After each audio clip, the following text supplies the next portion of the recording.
Ouais, je le sens. Quoi? Encore? On est d'accord, Trump, tout le monde le déteste. Tu crois qu'il peut passer encore une fois président? C'est un peu compliqué, je vais t'expliquer. Aux États-Unis, c'est pas comme en France. Déjà, tout se joue autour de deux partis, les républicains et les démocrates. Il y a d'autres partis, mais ils ne pèsent pas du tout dans la balance. C'est comme les élections pour être délégué dans ta classe, tu te rappelles? Ouais. Ben toi et Fatou, vous étiez les préférés. On savait bien que ça allait être un d'entre vous. D'autres s'étaient présentés, Momo, Marie et tout. Mais ils étaient pas dans le game. Ben là c'est la même. Et le vote, il se passe en deux temps. D'abord t'as les primaires où chaque parti va choisir son candidat à la présidentielle. Et cette année, pour les démocrates, c'est Joe Biden. Et non pas Joe Biden. Joe Biden, il a 77 ans et c'était le vice-président d'Obama pendant 8 ans. Son principal concurrent, c'était Bernie Sanders, mais il a abandonné quand il s'est rendu compte que Biden avait beaucoup trop d'avance, comme Rolls-Royce sur trottinette. No. Et en face, chez les républicains, c'est Trump qui a gagné haut la main, mais c'est très rare qu'un parti ne soutienne pas le président sortant. Ouais, mais c'est quoi leur programme en fait? Ils proposent quoi? Alors Biden, c'est le Robin des Bois de la street. Il a un programme progressiste. Il veut augmenter les impôts pour les plus riches. Il veut doubler le salaire minimum, donc passer de 7,25 à 15 $, lutter contre le réchauffement climatique et réduire les inégalités. Ouais, il veut sauver le monde quoi. Ouais, mais en vrai, il veut surtout rétablir des trucs que Trump a supprimés. Par exemple, en 2017, Trump a quitté l'accord de Paris sur les émissions à effet de serre. Eh ben Biden, il a promis que s'il était élu, le premier jour de son mandat, il allait remettre les États-Unis dans le traité. Et le programme de Trump, c'est quoi alors? Bah lui, il misait tout sur son bilan économique. Quoi, ça veut dire qu'il avait des bons chiffres en fait? Il avait réussi à faire baisser le chômage et la pauvreté. Mais le coronavirus est passé par là, il a toqué à sa porte. Résultat, le chômage a explosé en avril. Les États-Unis, c'est le pays le plus touché par le virus. Bref, chaque gagnant a dû choisir un vice-président qui va le remplacer si jamais il meurt, et c'est quand même arrivé déjà 8 fois. Ou bien s'il démissionne, mais ça n'est arrivé qu'une seule fois avec Nixon et la crise du Watergate. Joe Biden, il a choisi Kamala Harris et Trump, il continue avec Mike Pence. Et enfin, on rentre dans la course à la Maison-Blanche, et aux États-Unis, ça ne blague pas du tout quand il s'agit de la campagne présidentielle. Déjà, financièrement, c'est une dinguerie. En 2016, rien que 2 milliards de dollars ont été dépensés pour cette campagne présidentielle. Tous les coups sont permis. C'est pire que Boubacar Essaourli.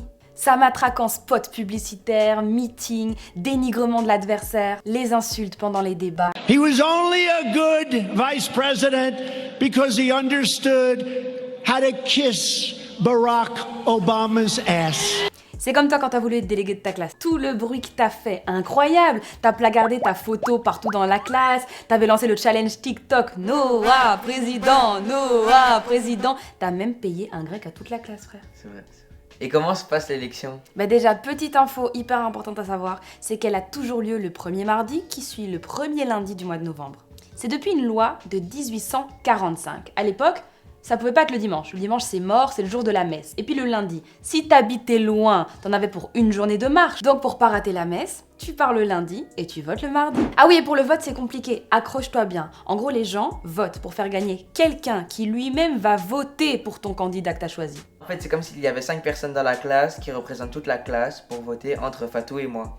Ouais, exactement. Et ça s'appelle le suffrage universel indirect. Et ces 5 élèves dont tu me parles, c'est ce qu'on appelle aux États-Unis les grands électeurs. Ils forment le collège électoral et en gros les Américains votent pour eux et c'est eux qui votent pour le prochain président. Il y en a 538 dans tout le pays. Il faut obtenir le vote de 270 électeurs pour devenir président. Et chaque État a un certain nombre de grands électeurs, proportionnellement au nombre d'habitants, évidemment. Pour certains États, on peut prévoir à l'avance qui va gagner. Ça bouge pas, genre. La Californie, 55 grands électeurs. Historiquement, c'est démocrate. Donc, a priori, les 55 voix vont chez Joe Biden. Alors que le Texas, 38 grands électeurs. En général, c'est républicain. Donc, cette année, encore, normalement, a priori, ça devrait aller dans la poche de Trump. Il y a plus de suspense en fait. Bah si, il y a ce qu'on appelle les swing states. Et c'est quoi ça? Bah c'est un peu les États qui font pencher la balance. Une fois ils votent démocrate, une fois ils votent républicain, on sait jamais vraiment. Le plus gros swing state, c'est la Floride, ils ont 29 électeurs. Ah ok, si j'ai mal compris, tu peux devenir président des USA alors qu'il y a moins d'Américains qui ont voté pour toi. Ouais, c'est vrai. Et c'est exactement ce qui est arrivé en 2016 à Hillary Clinton. On va m'accuser d'être responsable de tout ce qui se passe? Et pourquoi pas? Pourquoi pas, oui. Plus d'Américains ont voté pour elle, mais elle a eu moins de grands électeurs que Trump. Donc ça va encore se passer comme il y a 4 ans. Bah écoute, au moins depuis 2016, on sait que rien n'est impossible. Cette année, les sondages sont vraiment serrés et le système de vote fait que, bah oui, Trump peut être réélu. Résultat, le 3 novembre. Bon, c'est bon, t'as eu tes réponses? Ouais. Allez, va jouer à Fortnite et laisse-moi tranquille. Bisous. Move Radio, Hip Hop Nation.